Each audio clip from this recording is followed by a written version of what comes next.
प्रकार से राहुल गांधी भारत जोड़ो यात्रा के नाम में नफरत फैला रहे हैं, आज उसका खुलासा भारतीय जनता पार्टी यहां से करेगी।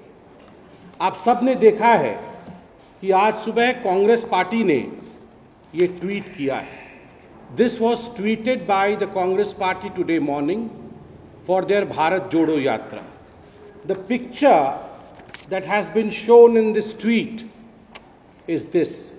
यह तस्वीर भारतीय जनता पार्टी आरएसएस को रिप्रेजेंट करते हुए कांग्रेस पार्टी ने ट्वीट किया है और इसमें आग जलते हुए दिखाया गया है। आगजनी का दृश्य है ये। This is nothing but instigating people for violence. यह और कुछ नहीं है मगर किस प्रकार से लोग वायलेंट हो, किस प्रकार से आगजनी हो, किस प्रकार से हत्याएं हो, उसके लिए लोगों को उकसाने का काम आज गांधी परिवार और गांधी परिवार के कहने पर कांग्रेस पार्टी ने किया है।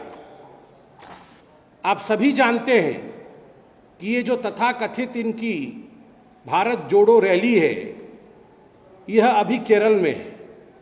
केरल में किस प्रकार से जो संघ के कार्यकर्ता हैं उनकी कितनी हत्याएं हुई हैं, इस विषय में आप जानते हैं। आपको पता है कि किलिंग फील्ड्स ऑफ केरला के नाम से संघ के कार्यकर्ताओं की, भारतीय जनता पार्टी के कार्यकर्ताओं की, एक विचारधारा के, एक विचार परिवार की कार्यकर्ताओं की हत्याएं हुई हैं और होती रही हैं।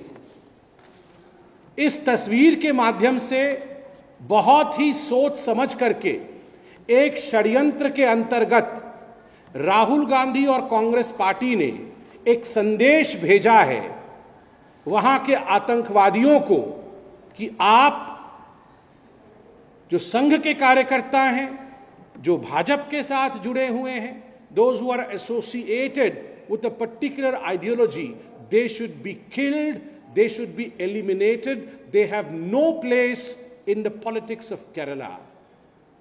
This is blatant instigation of violence, Mr. Rahul Gandhi. ये भारत जोड़ो है, ये आग लगाओ यात्रा है। And this is not for the first time that the Congress party has done so. ये पहली बार नहीं है जब राहुल गांधी और कांग्रेस पार्टी ने इस प्रकार का कोई फोटो ट्वीट किया हो या इस प्रकार के विचार को फ्लोट किया हो। याद करिए 2021-22 में जब कैम्ब्रिज यूनिवर्सिटी गए थे राहुल गांधी, तो कैम्ब्रिज यूनिवर्सिटी में भाषण देते हुए राहुल गांधी ने कहा था कि पूरे भारतवर्ष में केरोसिन छिड़का गया है। That kerosene in fact has been sprinkled over the whole of India and all India needs is a matchstick to burn. केवल एक माचिस की तिल्ली की आवश्यकता है, भारत में आग लग जाएगी। ये विदेश में जाके राहुल गांधी ने हिंदुस्तान के जलने के षड्यंत्र के विषय में बात किया था। ठीक उसी प्रकार जब राजस्थान में 2022 मई के महीने में चिंतन शिविर हुआ, यही वो राहुल गांधी थे जिन्होंने अपने भाषण में कहा था कुछ महीने इंतजार करिए, आप देखिएगा पूरे हिंदुस्तान में आग लग जाएगी। ठीक उसी प्रकार 2021 में किसान कानून के संबंध में जब फार्मर्स लॉ का विषय आया था, उस समय भी राहुल गांधी ने भाषण में कहा था कि जब किसान इस विषय में जानेंगे तो पूरे हिंदुस्तान में उन्हें आग लगा देना चाहिए। और तो और अग्निवीर के विषय में भी जब आंदोलन किया था राहुल गांधी और उनकी पार्टी ने, उस समय भी राहुल गांधी ने कहा था युवकों को चाहिए कि पूरे हिंदुस्तान में आग लगा देनी चाहिए, हिंदुस्तान में आगजनी होनी चाहिए। राहुल गांधी, आग से आपका इतना प्यार क्यों है? और केवल आपका ही नहीं, आपके पूरे परिवार का और कांग्रेस पार्टी का आग से प्यार है। सिखों के 84 के नरसंहार में जिस प्रकार से धू धू करके पंजाब जला था, जिस प्रकार से आग लगा करके आपने सिखों की मौत की थी, उनको मौत के घाट उतारा था, लगभग 5000 सिखों को आपके परिवार और आपके पिता श्री राजीव गांधी के कहने पर मार दिया गया था, आग जला दी गई थी, जिंदा जलाए गए थे लोग, टायर डाल करके उनके गले के ऊपर लोगों की हत्या की गई थी, सिखों की हत्या की गई थी। By tweeting this photo, by sending this message Rahul Gandhi, do you want violence in this country? Do you want people to burn each other? Do you want people to burn the people who follow RSS or BJP's ideology? Is this what the message that you are trying to deliver? Is this what the message the Congress party is trying to deliver through this tweet? Rahul Gandhi, ये भारत जोड़ो आंदोलन नहीं है, ये भारत तोड़ो और आग जलाओ आंदोलन है। और आज भारतीय जनता पार्टी बहुत जिम्मेदारी के साथ कहती है, इंडियन कॉन्स्टिट्यूशन और भारत के संविधान में हिंसा के लिए कोई स्थान नहीं है। There is no place for any violence in India's politics. The Congress party should immediately take down this picture. You have differences with our ideology, very well, hold press conferences, speak against it. But to tweet picture which promotes violence is something which cannot be in the good books of India's politics.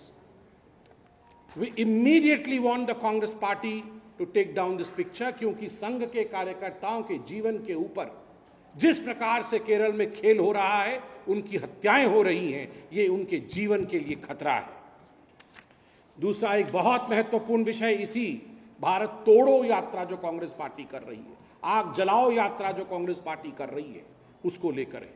आज अखबारों में छपा है, राहुल गांधी के लिए और Congress party के लिए, उन तमाम लोगों के लिए जो देश विरोधी बातें करते हैं, जो भारत माता को गाली देकर कहते हैं कि ये तो स्केबीज देने वाली माता है, ये तो बीमारी देने वाली माता है, जो नवरात्रों से पहले हिंदू देवी देवताओं का अपमान करते हैं, वैसे लोगों से मिलने के लिए, उनके साथ बैठ के वार्तालाप करने के लिए तो बहुत समय है। Rahul Gandhi has ample time to spend with all those people who have this anti-India mindset, anti-Hindu mindset, but astonishingly, Rahul ji के पास समय नहीं है कि जो स्वतंत्रता सेनानी थे, उनके मेमोरियल को इनॉग्रेट करने के लिए समय देते हुए भी वहां नहीं जाना, और न केवल स्वतंत्रता सेनानी अपितु उनके परिवारजनों का अपमान करना। आज तमाम अखबारों में छपा है कि तिरुवनंतपुरम में दो हमारे महान स्वतंत्रता सेनानी के.ई. मन्नेन और पी. गोपीनाथन नैयर जी, इन दोनों के मेमोरियल्स को इनॉग्रेट करने के लिए समय दिया था राहुल गांधी जी। राहुल गांधी जी ने कहा था मैं आऊंगा। तिरुवनंतपुरम का ये विषय है, एक अस्पताल का ये विषय है। राहुल गांधी आएंगे इस प्रकार से कह करके जो हमारे गुरुजन थे, जो हमारे स्वतंत्रता संग्रामी थे, उनके परिवारजनों को तो वहां इकट्ठा किया गया, किंतु ऐन समय पर राहुल गांधी वहां नहीं पहुंचे। वहां पर शशि थरूर जी और उनके केरल के अध्यक्ष मौजूद थे। जब राहुल गांधी नहीं पहुंचे और परिवार के लोगों ने इस पे आपत्ति जताई, तो शशि थरूर जी को राहुल गांधी की तरफ से हाथ जोड़ करके क्षमा याचना करनी पड़ी है कि हमें माफ कर दीजिए, हमें भी पता नहीं कि राहुल गांधी क्यों नहीं आ पाए। This is typical of Rahul Gandhi, to be present anywhere where there is anti-India rant and to be absent everywhere where there is nationalism. जहां भी भारत के खिलाफत हो रहा हो, भारत तेरे टुकड़े होंगे इंशाअल्लाह इंशाअल्लाह, वहां राहुल गांधी मौजूद रहेंगे। मगर जहां भी भारत जोड़ो की वास्तविक छवि को आगे लाने की कोशिश की जाएगी, वहां राहुल गांधी मौजूद नहीं रहते हैं, वहां राहुल गांधी नदारत रहते हैं। और वैसे भी a part-time politician can never become the true सेवक of Mother India. जो व्यक्ति पार्ट टाइम राजनीति करता है, जो व्यक्ति अधिकांश समय भारत से बाहर रहता है, वो हिंदुस्तान को क्या जानेगा, और वो व्यक्ति सही मायने में भारत की यात्रा करने में अक्षम है, उसमें वो क्षमता ही नहीं है। बट इसको समाप्त करने से पहले I would like to appeal to the Congress party yet again very sternly that this is not the right message that any political party should send. Indian politics has no place for violence. Hindustan की राजनीति में हिंसा के लिए कोई स्थान नहीं। नमस्कार, मैं हूं मानक गुप्ता। अगर आपको हमारा ये वीडियो पसंद आया हो तो इसे लाइक और शेयर जरूर करें, और हां, हमें सब्सक्राइब और फॉलो करना ना भूलें ताकि आप देश और दुनिया की कोई खबर मिस ना करें। तो जुड़े रहिए हमारे साथ और देखते रहिए News 24।